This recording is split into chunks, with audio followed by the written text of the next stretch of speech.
अमोल कोठवाडी आहे sir. Amol sir, तुमचं कट्ट्यावरती स्वागत आहे.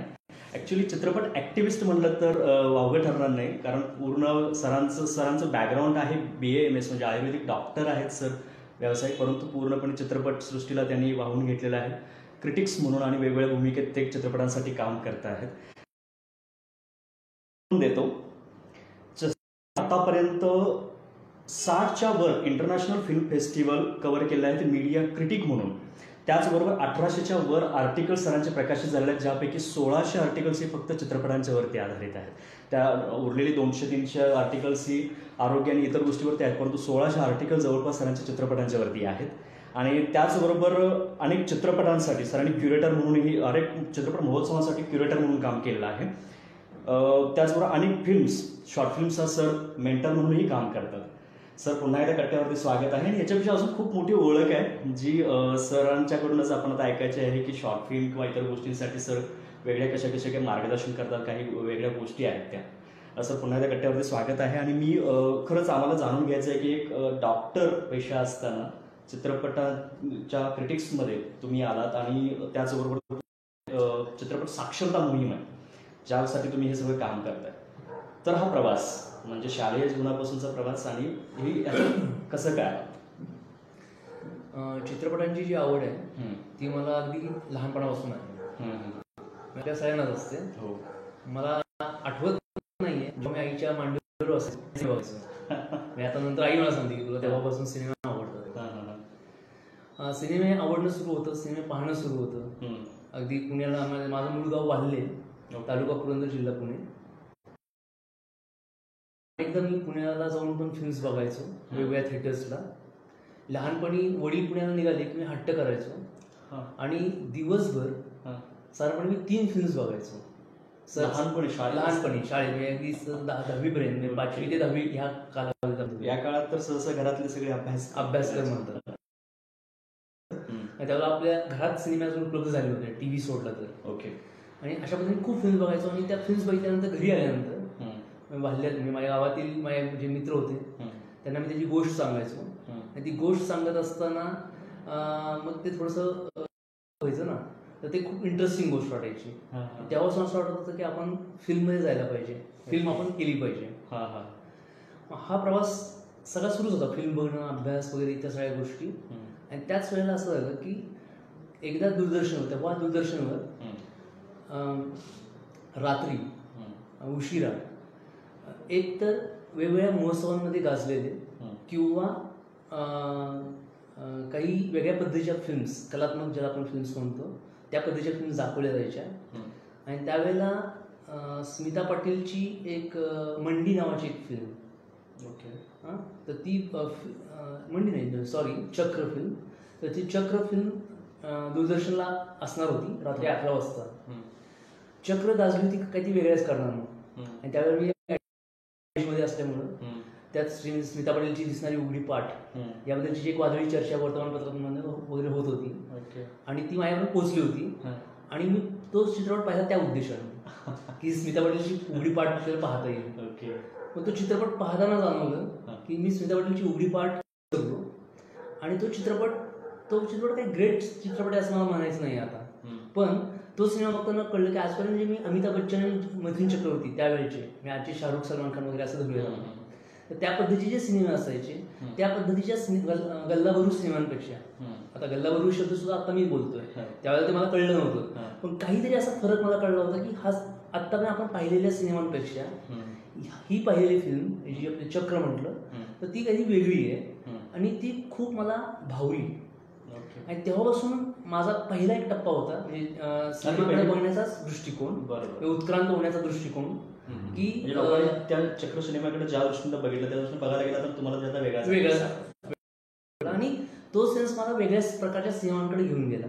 आणि तिथून पुढं मी दूरदर्शनची रात्री फिल्म दाखवली जायचे, ज्या साधारण नॅशनल किंवा इंटरनॅशनल अवॉर्ड विनिंग फिल्म्स असायच्या, त्या फिल्म्स मी तिथं पाहायला लागलो. आणि त्या फिल्म्स मला खूप वेगवेगळ्या फिल्म्स दाखवत होत्या, म्हणजे खूप वेगवेगळं जग दाखवत होतं जे आत्तापर्यंतच्या सिनेमांनी मला दाखवलं नव्हतं.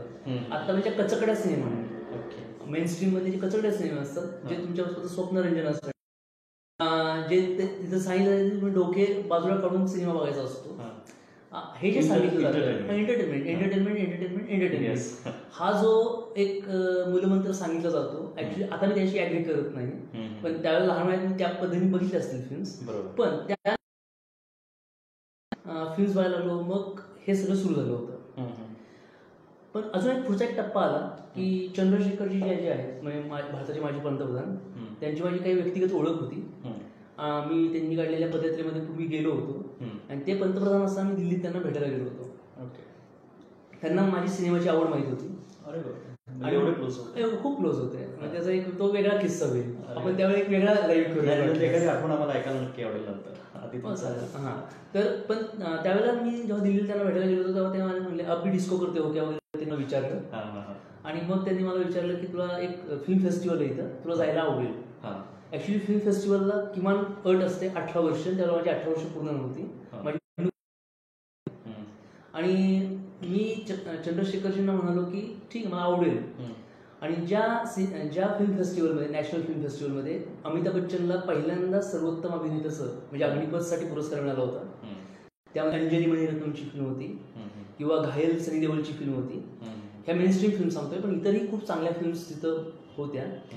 त्या फेस्टिवलला मी पहिल्यांदा गेलो आणि तिथे गेल्यानंतर चित्रपटाकडे गंभीरपणे बघणारा जो ऑडियन्स असतो, मी चित्रपट बघून ना तेव्हा तिथे प्रभावित नाही झालो, तर ऑडियन्स बघून तो ऑडियन्स काहीतरी आपल्या नेहमीच्या पद्धतीनं त्या फिल्म्स बघत होता, इव्हेंट बघत होता. आता हे बघत असताना मला सगळ्यात जास्त जे प्रकर्षाने त्यातली अजून सुद्धा आठवण आहे ती म्हणजे लोलाब नावाची तिथे एक डॉक्युमेंटरी घायल सिनेमापूर्वी दाखवण्यात आली. प्रोग्राम असा असतो की अवॉर्ड मिळालेली डॉक्युमेंटरी एक अगोदर दाखवतात आणि नंतर एक फुल लेंथ फिल्म दाखवतात. तर ती लोलाब नावाची फिल्म बघताना एरवी आपण लोलाब नावाची जी फिल्म मी बघत होतो तर ती फिल्म बघताना जाणवलं की आजूबाजूला प्रेक्षक पिन ड्रॉप सायलन्स होतं. आणि ऍक्च्युली ती फिल्म एरवी जर आपल्या थिएटरला लागली असती तर प्रेक्षकांनी दंगा केला असता, इकडे तिकडे निघून गेले असते, ते थांबले असते, एकमेकांशी गप्पा मारत बसले असते. ही एक गोष्ट. एका लोलाब सारख्या एका माहितीपटाकडे सुद्धा लोक खूप गंभीरपणे बघतायत. आणि त्या फेस्टिवलला मिळालेला एक कॅटलॉग जो प्रत्येक फेस्टिवलला मिळतो, की ज्या फेस्टिवलच्या कॅटलॉगमध्ये एखाद्या फिल्मला पुरस्कार अमुक अमुक पुरस्कार का दिलाय त्याचं सायटेशन सुद्धा असतं की अमिताभला अग्निपथसाठी पुरस्कार नेमका कशासाठी दिला. मग त्याचं एक नेमकं काही कारण जे ज्युरींनी मेन्शन केलेलं असतं, अशा पद्धतीचा तो कॅटलॉग होता. आणि त्या कॅटलॉग बघताना लक्षात येत होतं की अरे आता पण आपण जो सिनेमाकडे बघतोय तर ते एक गंभीर मनोरंजन, फार तर गंभीर सिनेमे, एक कलात्मक आनंद वगैरे ह्याच्या पलीकडे सुद्धा जाऊन हा एक अभ्यासाचा विषय आहे. आणि तिथून पुढे थोडीशी मला असं वाटतं की माझी एक अभ्यास सिनेमाकडे बघण्याची नजर थोडीशी एक अभ्यासाची, एक गंभीर माध्यम म्हणून बघण्याची अशी निर्माण झाली. आणि आतापर्यंत जो माझा फ्लो होता त्या फ्लोला तो टर्निंग पॉईंट होता. तिथून पुढे मला वाटायला लागलेलं म्हणजे 91चा हा जो नॅशनल फिल्म फेस्टिवल सांगतोय मी, 1991 12वी झाल्यानंतर दिल्लीतला हा जो पहिला फिल्म फेस्टिवल केला, म्हणजे आधी तुम्हाला त्या आधीच्या चित्रपटामुळे हे चित्रपटानंतर तुमचा एक व्ह्यू झालाच होता. परंतु फिल्म फेस्टिवलला तुम्हाला एक ट्रॅक दिला की असंही चित्रपटाचा अभ्यास असाही केला जातो, अशा अँगलनं बघता येतं. ऍक्च्युली चित्रपट हे एक माध्यम आहे, कम्युनिकेशनचं एक वेगळं माध्यम आहे. आणि त्यासाठीच मे बी तुम्ही हा चित्रपट साक्षरता मिशन सारखं एक हे सुरू केलेलं आहे. मला सांगायला आवडेल की आजचा हा कार्यक्रम गुरुश्री फार्माकॉन प्रायोजित आहे आणि त्याचबरोबर इतकी चांगली माहिती चित्रपटांच्या बद्दल आणि चित्रपटांच्या आधीच म्हणजे चित्रपटाच्या बॅकग्राऊंडला काय होतं, चित्रपट कसा बघायला पाहिजे, म्हणजे संगीत कसं ऐकायला पाहिजे, तसं चित्रपट बघण्याचं पण एक अँगल असतं आणि त्याच्याबद्दलची साक्षरता सहसा एवढी कुणाला माहीत नसते. सर आज त्याबद्दल सांगणार आहेत.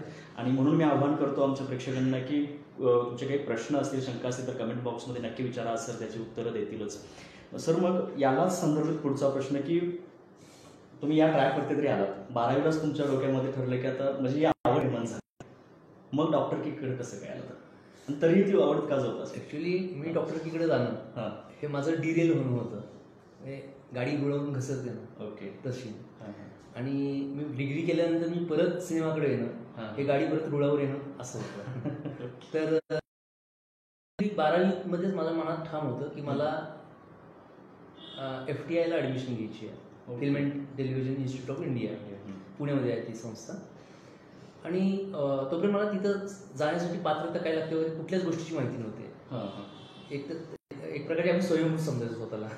तर त्याच्यामुळे मी कुठलीही माहिती न घेता 12वी नंतर कुठेही ऍडमिशन न घेता मी त्या जाहिरातीची वाट बघत बसलो. मला फक्त एवढं माहित होतं की एक जाहिरात येत असते FTIची. ती जाहिरात आली. ती जाहिरात आल्यानंतर तिथं प्रॉस्पेक्ट तिथं जाऊन मी विकत घेतलं FTI मध्ये जाऊन, पुण्याला जाऊन. आणि ते प्रॉस्पेक्ट विकत घेतल्यानं वाचलं. वाचताना मला पहिलेच पात्रता अशी होती की तिथं किमान पात्रता डिग्री लागते. माझ्या लक्षात आलं की अरे आपण अजून आपल्याला वेळ आहे. 12वी नंतर काय गरज मला, मी इथं शिकायला पाहिजे होतं, मला जे पाहिजे ते का मी शिकू शकत नाही वगैरे सुद्धा. आता त्याची कधी गरज म्हणजे अगदी तिथं ध्वनीचा ऑडिओचा जर कोर्स करायचा असेल तर BSc विथ फिजिक्सच लागतं. ओके. असं तो असा म्हणजे स्पेसिफिक तिथं रिक्वायरमेंट असते. बाकीच्या ह्याला कुठलीही डिग्री चालते, पण ऑडिओसाठी BSc विथ फिजिक्स असं लागतं. कारण तुम्हाला साऊंडचा अभ्यास असणं ऑडिओसाठी जाण्यासाठी गरजेचं आहे. तर मग हे झालं. मग मी घरी थोडं निराश म्हणून आलतो वगैरे. आणि मग गाडी घरचे पण म्हणत होते की तुझं ऍडमिशन तुला मिळू शकते वगैरे वगैरे. पण तोपर्यंत मला चटकन 3 वर्षाचा कुठला BA BCom असं कुठला कोर्स करायचा होता. मी पटकन तिकडे जायचं होतं. पण तोपर्यंत इकडच्या ऍडमिशन प्रोसेस सगळ्या बहुतेक पूर्ण झाल्या होत्या. मी रिझल्ट पण खूप उशिरा आणला होता आणि प्रोसेस तर पुढे टाकलीच नव्हती, म्हणजे ऍडमिशन वगैरे टाकलंच नव्हतं. आणि मग जेव्हा मी तो आल्यानंतर मला एका ठिकाणी योगायोगाने असं कळलं की एका ठिकाणी म्हणजे कोल्हापुरातलंच एक कॉलेज आहे जेव्हा पाटलांचं, गंगा आयुर्वेदिक कॉलेज म्हणून. तर त्या आता नाही आहे ते कॉलेज. तर तिथं मी ते मग BMSचा माझा कोर्स पूर्ण केला. फक्त तिथं मला मार्क्स चांगले होते त्यामुळे डोनेशन वगैरे काही, म्हणजे खाजगी कॉलेज होतं त्यामुळे डोनेशन त्यांनी घेतलं नाही, फीमध्ये काही कन्सेशन दिलं. आणि अशा पद्धतीने माझा कोर्स पूर्ण झाला. आणि मग मी तिथं अभ्यास पण बऱ्यापैकी करत होतो. मला आयुर्वेदातलं फिलॉसॉफी वगैरे त्या गोष्टी आवडायच्या. त्यामुळं पण तरीसुद्धा मला अनेकदा असं वाटायचं की अरे आपण इथं कुठं अडकलोय. म्हणजे अशा कालावधी 4-4.5 वर्षाच्या कालावधी तुमचं हे चालू असणार. मला कधी झटके यायचे असं म्हणूयात वेगळ्या अर्थाने. घरच्यांना मग माझ्या मित्रांना माझ्या घरच्यांना मग समजून सांगायला लागेल अरे तू करतोयस ते एकदा कर, नंतर तुला काय जे करायचं ते करू शकतोस. एकदा घेतलीस डिग्री तर डिग्री ते पूर्ण कर. आणि अशा पद्धतीने मी डिग्री पूर्ण केलेली आहे. म्हणजे मला एक आठवतं की माझ्या एका मित्राने मला खूप छान सांगितलं होतं, समजा तुला आवड आहे वगैरे वगैरे, तुला समजा एखादी डॉक्टरची भूमिका करायची असेल त्याचा तुला एक अभ्यास करावा लागेल की नाही, मग त्याचा तुला एक तेवढ्यापुरतं तू ती भूमिका निभावशील की नाही.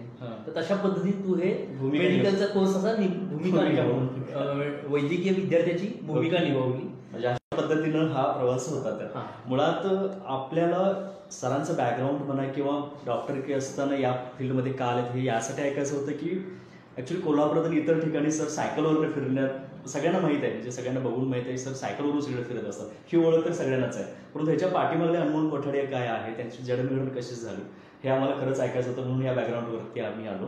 सर मग याच्यासोबतच आता समीक्षकाचा पुढला प्रश्न म्हणजे फिल्म साक्षरता याबद्दल काय सांगा.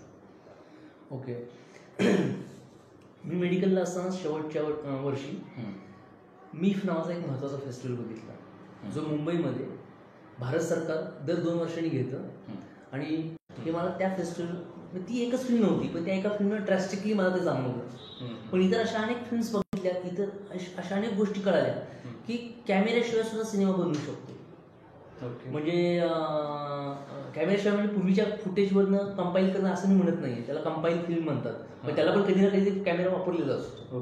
पण फिल्म रील स्क्रॅच करणं, साऊंडचा पट्टा स्क्रॅच करणं आणि ती रन करणं किंवा फिल्म सेल्युलॉइडचा रील जो असतो त्या फिल्मवर रंगवणं आणि ते प्रोजेक्ट करणं, हे एक्सपेरिमेंटल आहे. हे यात काय सर्वसामान्य प्रेक्षकाला त्यातनं काही कथानक त्याला जे हवं आहे ते सगळं मिळणार नाही कदाचित, यातनं एखादं कथानक उभं राहणार नाही.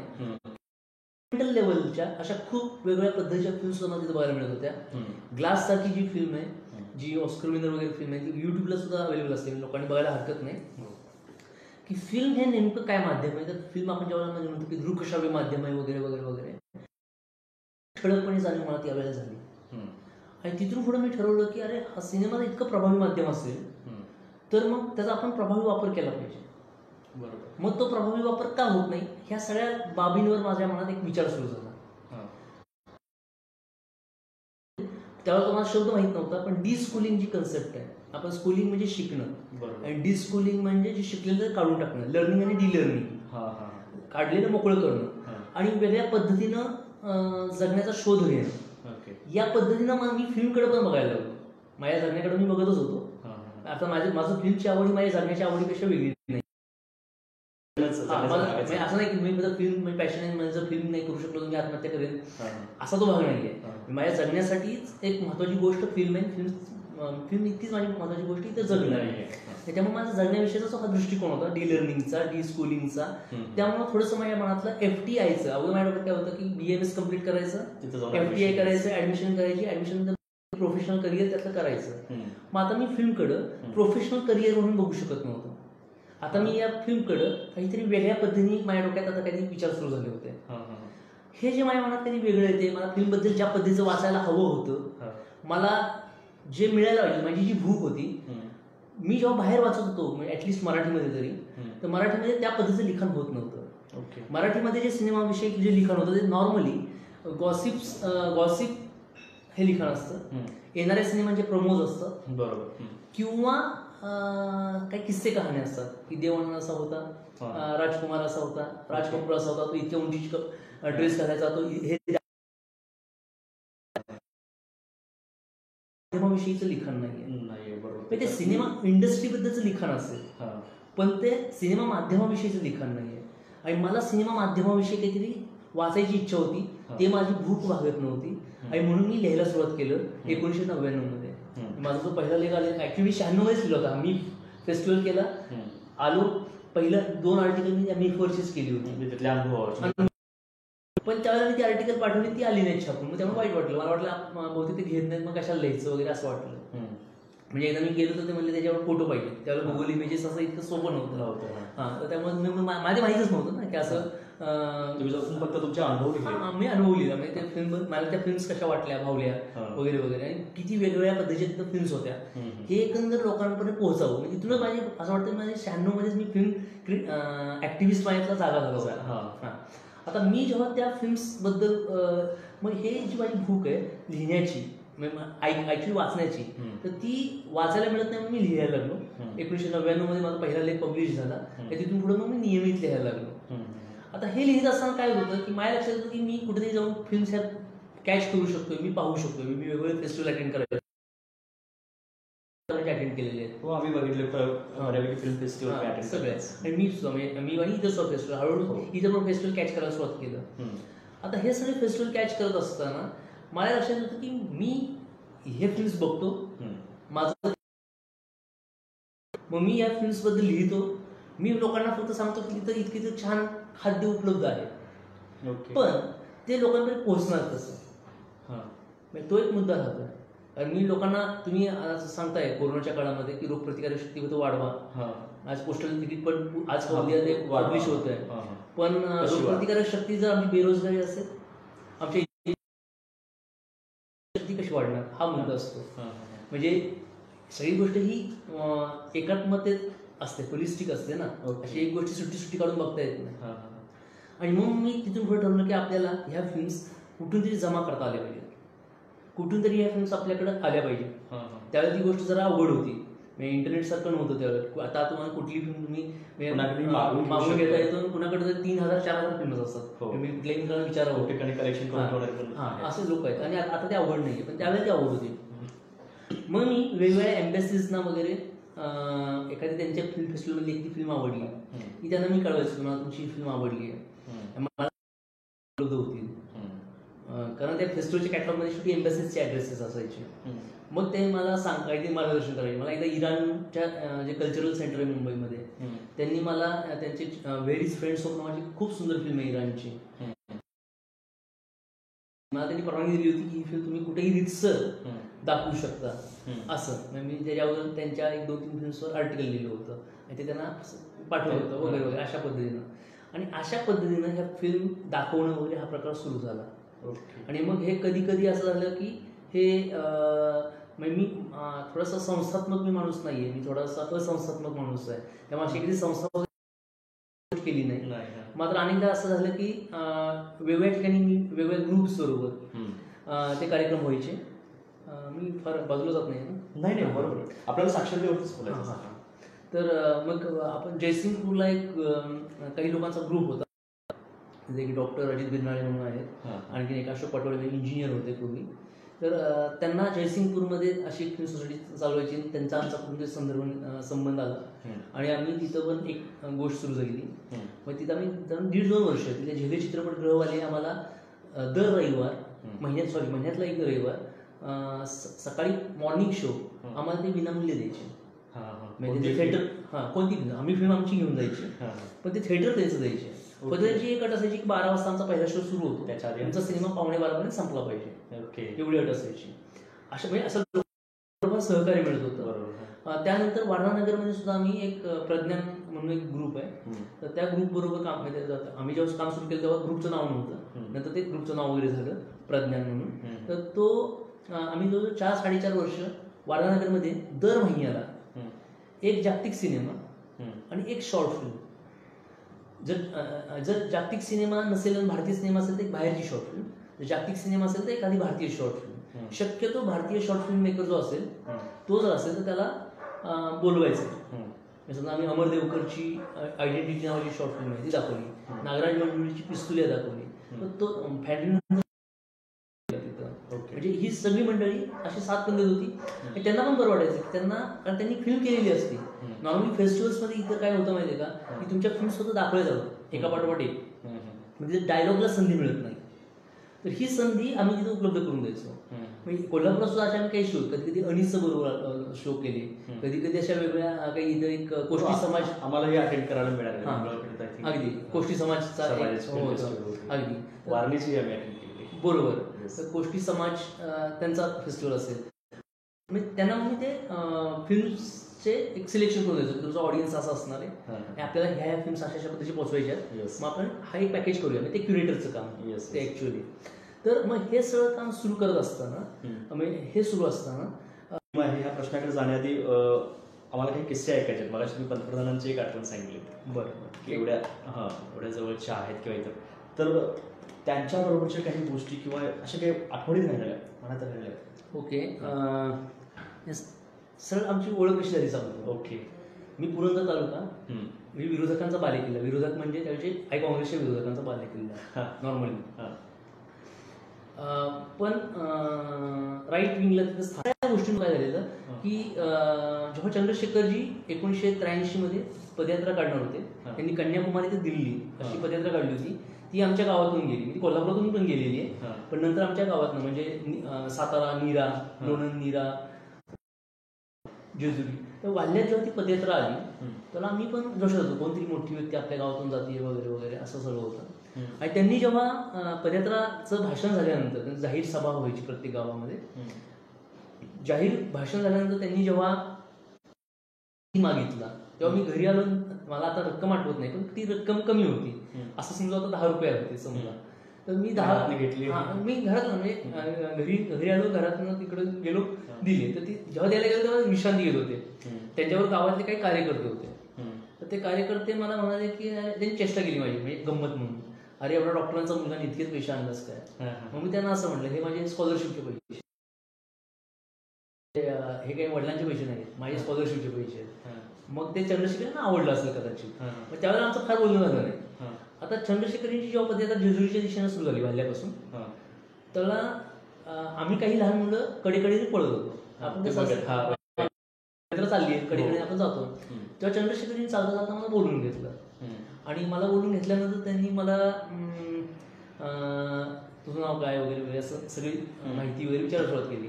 बोलता बोलता ते मला टपल्या मारत होते, डोक्याचं गमतीनं टपल्या. आणि मग हे टपल्या मारत असताना मग मी जरा वैतागलो. मग म्हटलं त्यांना, 1 मिनिट, तुमचा हात माझ्याकडे द्या, मला मी भविष्य सांगतो म्हटलं. चालत मला भविष्यावर विश्वास नाही बरं का, मी तेव्हा सुद्धा नसेलच असं वाटतंय, पण आता तरी नाहीये. पण मी त्यांना एक सहज म्हणलं की तिथे एक चर्चा सुरू होती ना ओव्हरऑल, की येणाऱ्या निवडणुकीत चंद्रशेखरजी पंतप्रधान बनणार आहेत. मग तीच गोष्ट आहे, मी येणाऱ्या निवडणुकीमध्ये पंतप्रधान बनणार आहे. त्यावेळेला खरंच चंद्रशेखरजींमध्ये चहा होती. नंतर इंदिरा गांधींची हत्या झाली, राजकारण बदललं, राजीव गांधी आले, ही सगळी गोष्ट वेगळा इतिहास आहे तो. पण चंद्रशेखरजी नंतर उशिरा का होईना पंतप्रधान झाले. पण ती घटनेनंतर असं झालं की पदयात्रेत मी म्हणजे खूप एक कौतुकाचा विषय, चाइल्ड प्रोजिडी वगैरे अशा टाईपची गोष्ट असते. हा. तशा पद्धतीचं थोडंसं माझ्यामध्ये वातावरण निर्माण झालं. त्यामुळे माझी पण लाड झाली. मग मम्मी पण मला पण एक प्रेम मिळाल्यानंतर मी पण तिथे चिकटलं गेलो. आणि मग मी सारा वाढला ते पुणे, मुंबई ते नाशिक आणि आग्रा ते दिल्ली. घरातील परवानगी कशी दिली मग? ऍक्च्युली जेजुरीला मला आई वडिलांना कोणते पेशंट सांगायला गेले, अहो डॉक्टर साहेब तुमचा मुलगा तिकडे पदयात्रेत दिसतोय म्हणून. आणि मग आई वडील मला घ्यायला आले अर्ध्या वाटेत भेटल्यानंतर. तसेच ते आई वडील जेजुरीपर्यंत आले, मला घेऊन आले, दुसऱ्या दिवशी त्यांनी मला सोडलं परत असं. पण मी खूप हट्ट केला, मी तसा हट्टी पण. तर मग मुंबई ते नाशिक झालं. ते किस्से खूप आहेत. तर नाशिकला मी अनेक ठिकाणी डिस्को करून दाखवायचो, नाही का, मग अशी डिस्को करते हो की नाही. तेव्हा मला मिथुन चक्रवर्तीचा आहे डिस्को डान्सर हे आवडता. तर मी वाईट करायचो ऍक्च्युली, वाचतात लंगडी गायची, आणि त्यामुळं आता मला कळतं ते क्रिटिक झाल्यानंतर. लहान वयात बालपणात केलं तर लोकांना पण एकदम भारी वाटतं असं.